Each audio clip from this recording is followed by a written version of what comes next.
join me in welcoming Michael Cook to the stage, who will share his insights on the topic of continuing evolution, work, life, and play. Welcome, Michael. Thank you. I've often told people that I'm one of the luckiest guys alive. Not because I just have a great family, great kids, a beautiful wife, amazing children.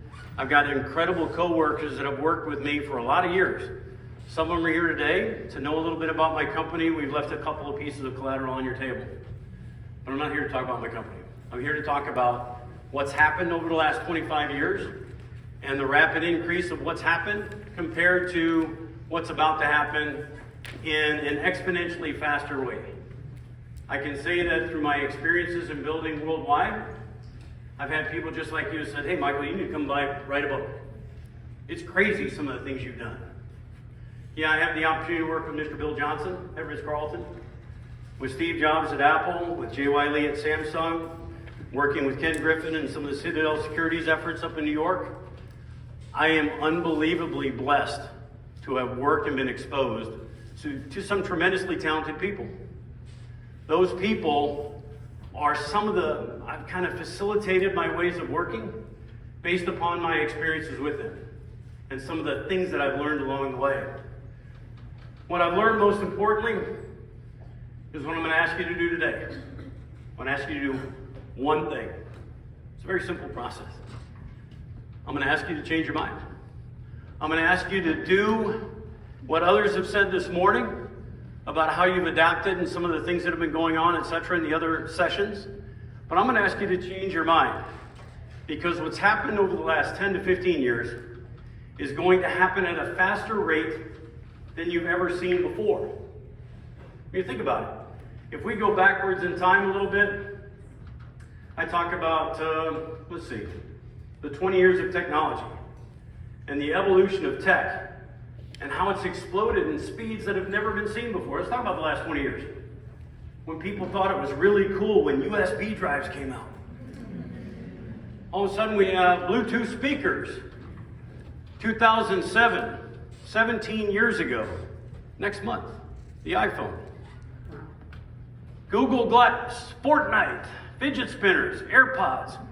20 years of technology since the internet was invented in 95, loosely. We've seen things go exponentially fast. You're going to hear some things today in my session and others where it's going in directions that people aren't aware of. But I want to stay focused on the year 2007 just for a second. And this guy. Remember when he came on the stage and he said he was going to comprise 3 different products into one? That became the iPhone? Remember that? I do. It was an amazing time, a revolutionary genius. There were people over at Microsoft, without mentioning any names except on the slide, who said, why would he want to get in the market? We're dominating that market. They're not going to sell anything. How did that go? How many of you guys have an iPhone in your hand, in your pocket? Right? When I worked at Samsung, it was the same thing. How many phones did we sell per minute? It was one of our engagements that we had internationally. But if you look at 2007, when I worked with Steve, it was an amazing time in my career. I don't remember him that way. I remember him this way. I don't know why. I don't know him at this time. But for whatever reason, that young visionary sticks out in my head. I never thought of Steve as the older guy in the last few years prior to his passing. I sat there and looked at him as that guy. When you engaged with him, the first thing you did when you walked into a room was you left your phone and your Mac and your notebook at the door. There were no papers, because he wanted you to engage.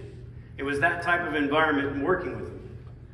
Well, as we talk about 2007, how did that work out in sales for Apple and Microsoft?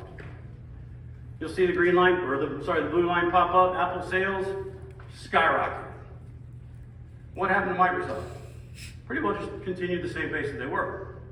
But think about it for a second. A guy who had an idea, who changed his mind to create something that nobody had ever seen before. This device that changed our life, didn't it? What if I tell you, I'm going to go out on record here just for a minute for the folks that are in the room. The phones are going into the same generation as the dinosaur. In our lifetime, we won't see phones anymore. Mobile phones are going away very, very quickly. But we'll talk about that here in just a few minutes. As we move forward, something happened to us in that exploration of 20 years and the explosion of technology. What happened to us? Just a few years ago, right? The world shut down. I know I was working in Korea, I was working in Hong Kong, I was working in Shanghai. Everything shut down. March 15th, 2000. So if you look at that, what happened, we found that people said that 44%, almost half of the younger age of the consumers from age 18 to 40, said they still don't feel comfortable going into a physical environment, including retail stores. Outside of education, then I've learned so much from you guys this morning. If you look at that particular environment as it relates to retail, as it relates to hotels, as it relates to your workplace, what we saw was an exponential shift in work, life, and play. Because people were changing. Let's talk about those people for a second. For the first time in history, there are 5 generations of people in the workforce. If you look at these people, the traditionalists, we know them. As you go down the line from the boomers, Gen X, the millennials, and then that group that they have different names. Centennials, Gen Z, I've heard all kinds of them. Then you have Gen Alpha coming right behind them. We'll have 6 generations in the workplace for the first time in history. And think about how that works for us. People that are in our particular world right now, when they first started, they were making $1,900 a year. Houses were $6,500 during that time frame. Now, fast forward. Average salary, $59,000. Average price of a house, $402,000. So how do you compare with people like this? With people that were born in 1946 that are leading our companies? And the people that are coming into the workforce with technology, with a different rate of salary, not having that same exposure to the people that say, even I did. Let's focus on a minute for these 3 particular groups and why it's important. Everybody wants to talk about tech is changing our lives and how things are evolving. But I'm going to hit you with a stat that many of you might not be aware of. 31% of the population is boomers, 21% of the population is Gen X, 45% of the population are millennials. This fact at the bottom is the one that scares me to death. By the year 2030, for the first time in history, the older generation will outnumber the younger in the workforce. So when people say that technology is shaping everything how we're doing moving forward, are we really moving forward because the younger generation wants the tech? Or because we need it? Let's stop there for a second. I'll just call it out for a second. Millennials, want to raise your hand? Please, don't be shy. I got a story to tell you. So think about it for a second. I tell the older generation, you are going to become extremely valuable to your employer in the next 15 years. Why? Because we've heard the news, the American labor force is deteriorating at a rate that we've never seen before. But not just that. 2/3 of the millennials that are in the workforce today will leave their jobs in the next 3 years and move to another. So now you've got deteriorating labor, you've got tech moving fast, you've got an older generation that's staying in the workplace longer, and you've got a group of individuals that are leaving their jobs every 3 years. Right? We've got a lot to deal with every day, don't we? Especially, I heard earlier this morning in the CXO about how generational labor is going to be impacted by transitional labor, how people are leaving sooner. Then we have these guys. All of a sudden, everybody wants to be an Instagram influencer. Have you ever noticed that? I'm going to step away from my life and from labor and all that other stuff that other people did 25, 30 years ago. I'm going to go make money on Instagram. Hey, it works. Why not? So you have other things that are complicating it as well. Where does this leave us? Anybody want to take a guess? I'm not meaning to scare everybody today. It does get better. Our day-to-day ecosystem's colliding. It's colliding. Every bit of it is colliding. This conference is proof of that particular concept. Marketing, education, health, CXO. All of our particular industries are colliding. What we're seeing with our clients is the same thing. Everybody's saying, how do we do it differently? But yet, a hybrid work model comes into play. How are people happier at home? Some don't want to go to work. A lot of people want to go to work. How do I have that kind of morphed into how we live every day, etc.? But if you look at the environments, when we deal in design charrettes, you're hearing constant buzzwords. You guys like buzzword bingo? I worked at Samsung for 6 years. Buzzword bingo was every day, okay? You hear about visionary, you hear about sense of community, you hear about experiences being sticky. When we were in moments of discovery, the charrette would tell us how we were creating the next generation of product and how we were creating the next generation of these particular customer experiences. We created Samsung 837 with brilliant people like Tim Gudgel, Wonderwall, Gensler Architects. I got to call out them. Angela Moody's here, one of my coworkers. It was an experience where people said, wow, Samsung is going to put 56,000 square feet together in the meatpacking district in downtown Manhattan, and we're not going to sell a single thing. Try selling that into the Koreans. That was not easy. Okay? I can only tell you that the consumer's experience is no longer defined by a single moment of purchase. It's a journey using a collective series of engagements. But that particular journey and ecosystem is changing again. It's not about individuals having a conversation or individuals working with a phone or a series of IoT devices working together. Think bigger. It's about cities. It's about landscapes. It's about universities. It's about a series of engagements within an entire metroplex. The next evolution in the next 10 years will change how cities are designed and developed. And it started 25 years ago. But what you're seeing is the engagement model is similar to what we've already done. We're just expanding it. We'll talk about the city of the future here in a little bit. Innovation's happening at a pace that you've never seen before. But you've got to make sure that you're understanding that innovation is constant. It's ever evolving. When I say I wanted you to do one thing today, I want you to change your mind. Because you're going to be changing your mind for the people involved in CapEx once a year, every 6 months. You're going to have to constantly try and adapt and overcome how you deal with your consumers. Because your consumers are changing. Portable, if not non-existent tech, will replace the phone in the future. Retail experiences like never before, where people are engaged with RFIDs and handheld sensors, where people are looking at different experiences and products and engaging with them in a different manner. This same application is being applied in hotels. It's being applied in some educational efforts with how people can help others learn faster. But tech is moving at a faster pace than ever before. And I'm not even talking about AI yet.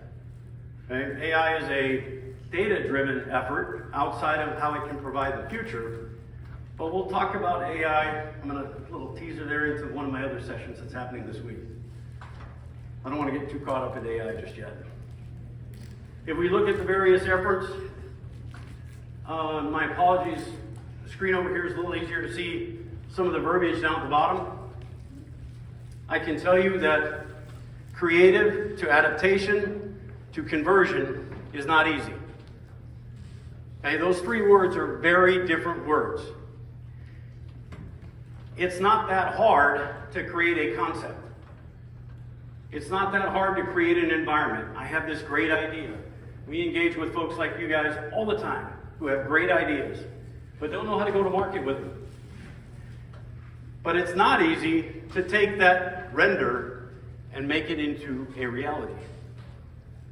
And our numbers at Samsung proved that our model worked. The conversion model worked, where people were associating our products and loving them in a different way than they did before. So what's next? Smart walls? Maybe like Tony Stark, Iron Man? Right? Remember that stuff? I'm a big Tony Stark fan. Okay. I don't know why, I just loved his movies. Anyway. Remember that movie where he was taking particular information out of his phone and throwing it up on a wall? It was like, oh my gosh, that's so high tech. That was 10 years ago for us. Okay? Interactive walls, where I can take design concepts and renders and draw details on a wall, while others are in San Francisco or Hong Kong or London or Budapest looking at my drawings while I'm drawing them. 10 or 15 years ago. It's an amazing sequence that we put together at the Samsung building, and I would say that it was humbling to work with a ton of the gifted individuals in the company. I can only say that for sure. Some of the other things you guys have seen in the news, you've seen the chips, companies that are putting chips in some of their employees for security, for auto pay purposes with handhelds, auto screening, medical alerts, athletic trainings. I don't know if it's ever going to go anywhere. I don't know if chipsets within people are actually going to work, but people are thinking that far ahead as far as what could change and what might happen in the future. What did we see just 6 years ago in China, where a modification of an identification system in glass was identifying people within milliseconds? You guys remember Black Mirror, one of my favorite shows to watch because of all the tech stuff? Well, Black Mirror, remember the dog in the show? Yeah. Well, what just happened in LA 2 weeks ago? The SWAT team rolled out the robot dog. Okay? I don't know about you, that thing scares me. Right? I wouldn't want to be a bad guy in LA when that thing comes rolling up around my neighborhood. How's that? But what people thought of before is now happening. So think of those items that they're working on that hasn't happened yet. Sorry about that. Not all tech is converted into reality from an acceptance standpoint. Paper phone, pick up your grocery drive-thrus, that kind of came and went quickly.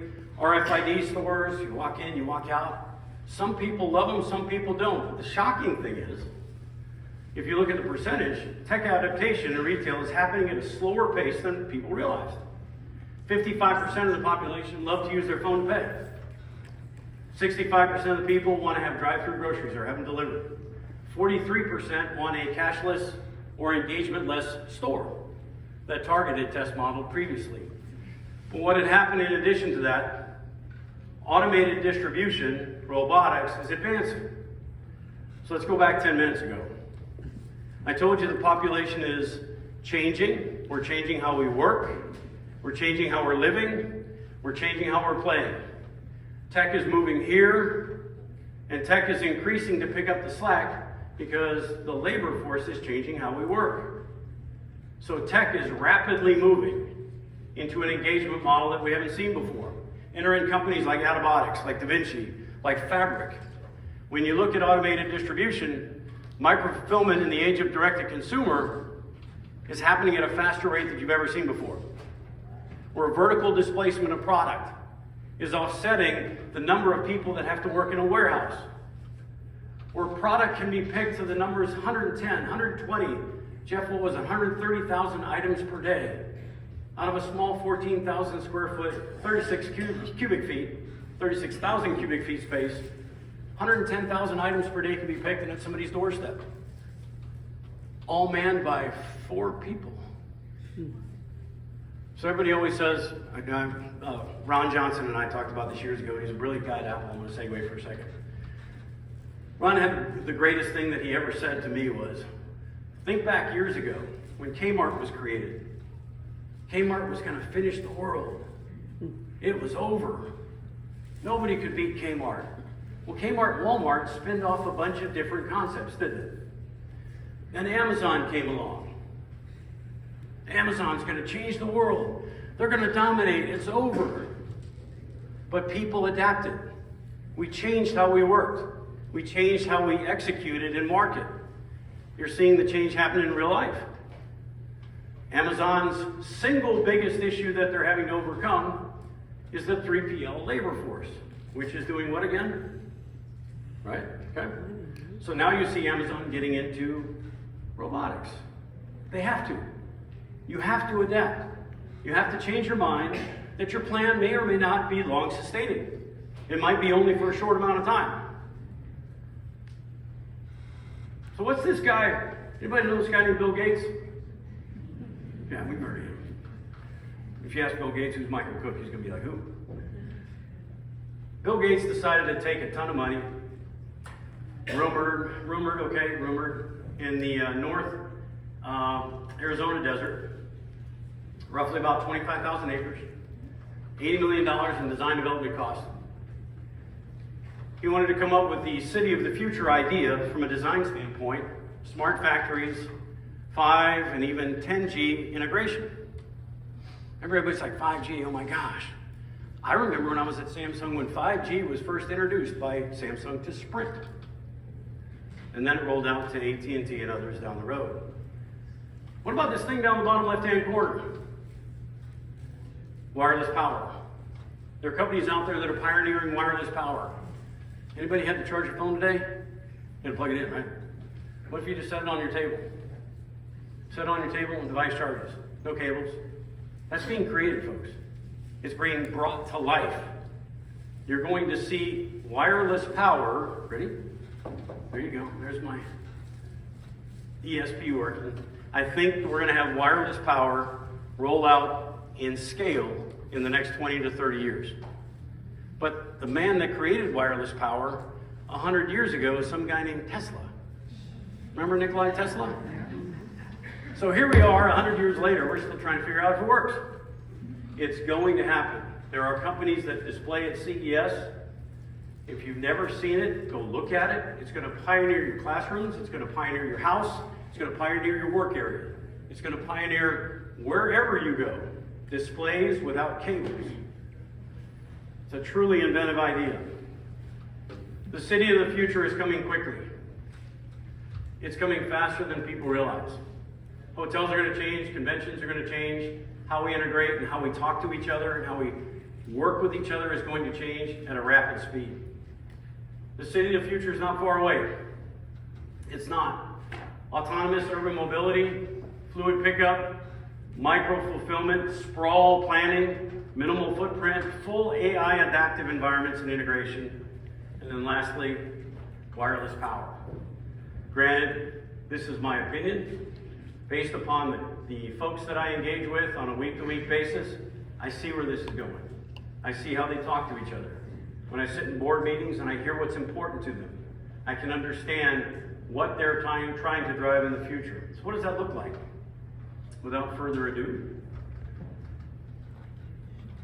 autonomous urban mobility, waving your hand to pick up, cars coming up, picking up, making it a personalized pickup service. We're kind of there right now. It's something called Uber, but Uber's got an evolution that they have to change into. Private interior, intuitive controls, systemic areas to pick up. Privacy, safety comes into mind. Obviously, green environments come into mind as well. Making these areas efficient for the environment. But when you look at the other things that we're talking about, minimal footprints, it's adaptive, it's modular. You're going to see this creation of modular cities very soon because they have to. It's not just because we want to, it's because we have to create modularization. Because the labor force needs something that makes it a little bit easier for us to build. Integrated in public transport, you're going to see things like you've never seen before. I can't begin to thank my friends over at Territory Studio enough for thinking of the future and putting it into some sort of design render where people can understand what the city of the future might look like. But micro-fulfillment and distribution of product has a big part in that coming up in the future.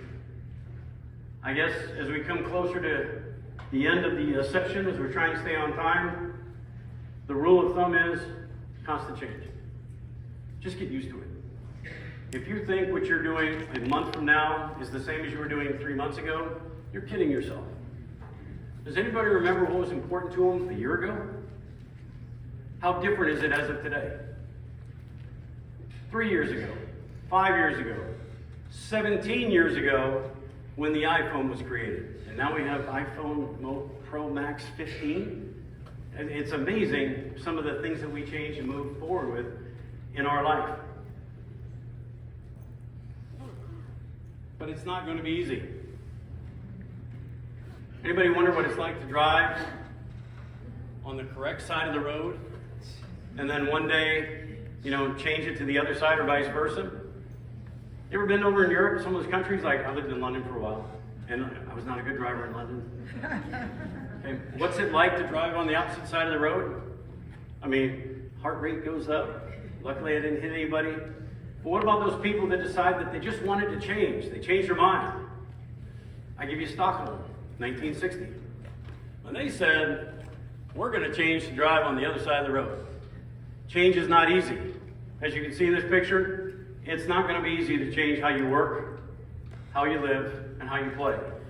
It's going to be very, very different in the next 10 years.